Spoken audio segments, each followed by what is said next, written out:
Welcome back. As heavy shelling continues in eastern Ukraine, the Ukrainian government is already thinking about the long road to rebuilding the country. Ukraine's Prime Minister says during the first 6 weeks of the war, damage to Ukraine's economy exceeded $500 billion. And according to government estimates, damage in the long run could be $1 trillion, or 5 times Ukraine's GDP last year. A full-scale recovery will cost billions and will need global support. Now, part of that effort is Sergiy Tsivkach. He is the Executive Director of Ukraine Invest, Ukraine's investment promotion office. Sergiy, great to have you on the show. Thank you so much for your time.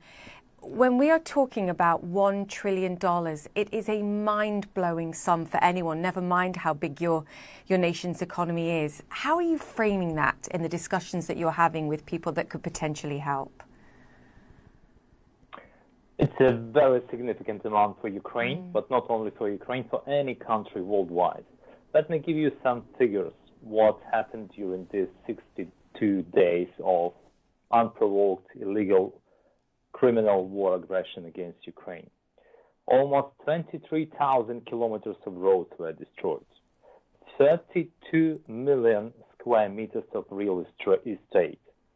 535 kindergartens. 866 educational facilities, 173 factories in Ukraine were damaged, and 2 ports, and we also have no access to 4 ports in Ukraine. So you can see that this damage is very significant, and this is no longer a Ukrainian crisis. This is no longer a regional crisis. It's a global crisis. When we talk about FDIs alone, negative effect on FDIs is around $54 billion. Bearing in mind that in 2021, total FDI stock in Ukraine was $61 billion. You can imagine how serious this is for Ukraine. And as I said, this is a very serious case for the whole world. Wow. I mean, I was writing those numbers down, and it's tough to get a grasp of. We'll break it down into where you begin, but I think to your point, when you're talking about 22,000 kilometers of Ukrainian roads damaged and the country's still at war, you need to be rebuilding now, but there's also a battle to fight. Are people willing to provide money for the rebuilding now? Or are they saying, look, we'll give you money, but the war needs to be over, or what we invest may end up needing to be done again in a few weeks or months? I would separate this into 2 issues. President Zelensky said that we have to start rebuilding economy and infrastructure, critical infrastructure right now. We cannot wait till the end of the war because country needs to operate. There was a high-level meeting in Washington, and we have seen significant support from international community, from international organizations and our partner countries. So we expect this support to come to Ukraine soon. But also we will have to talk later about private investment support. And we already, as governments of Ukraine, Investment Attraction and Support Office, we are working on programs for twinning cooperation. It's a very good approach. It could be used between Ukraine and other states, like, for example, United Kingdom said that they will support rebuilding of Kiev, capital of Ukraine, and Kiev region. Sweden, Denmark, they are happy to support rebuilding of Mykolaiv. But we can also talk about sectors of economy that can be rebuilt by big multinationals. As you know, Ukraine is very rich in terms of raw materials. We have 20 out of 30 critical raw materials. We are rich in terms of cobalt, lithium, zirconium, graphite, all these minerals of the future. So Ukraine will have to be rebuilt as a Ukraine 2.0. We cannot go back to raw materials economy anymore. We need to produce value-added goods. We can become center for production of electric batteries, electric vehicles for the whole Europe, for the whole world, for United States. We will need a lot of machinery to make sure that our agri sector will be more advanced. And we will need at least $20 billion for agri-processing equipment in order to produce more value-added products in Ukraine. So we have a lot of opportunities, and we're not asking the world just to give us money. We're talking about win-win case here.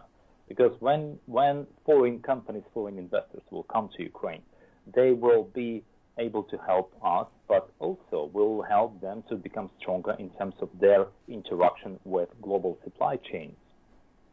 Yeah, I mean, interesting. We know a lot about the agricultural production because we've seen the impact in food prices all around the world. Sunflower oil production, I know, is a big one, but actually what caught my attention there was the lithium batteries, the neon that's required. I mean, that has global implications for the auto industry. So when you're talking about big multinationals, perhaps recognizing your importance in their supply chains, be they in the agricultural sector or in the auto sector, have some of them got in contact already and said, look, how can we help? Because to your point, this is an investment. This is not necessarily a gift. There is potential for them too to be involved. Absolutely.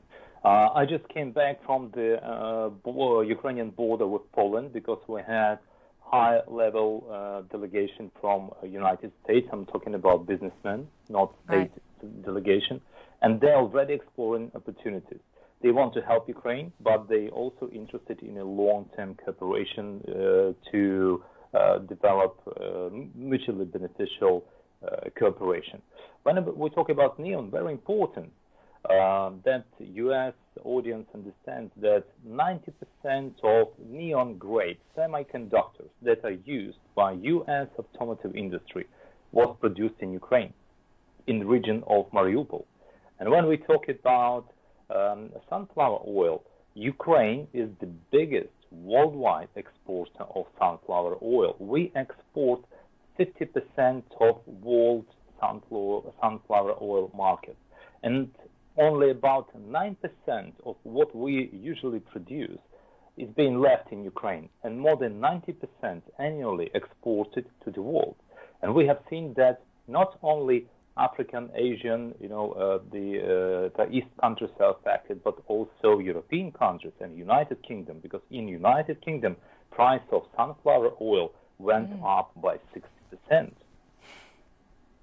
Okay, what can you tell me about Mariupol's production and how long it's going to take to rebuild, even in a situation where it's stabilized? Because, again, we're going back to a critical supply for the global auto industry. What can you tell me about supplies, how much time it's going to take to rebuild there, assuming we can? Because I think we've had these kind of images of Mariupol and the devastation there burned into our minds.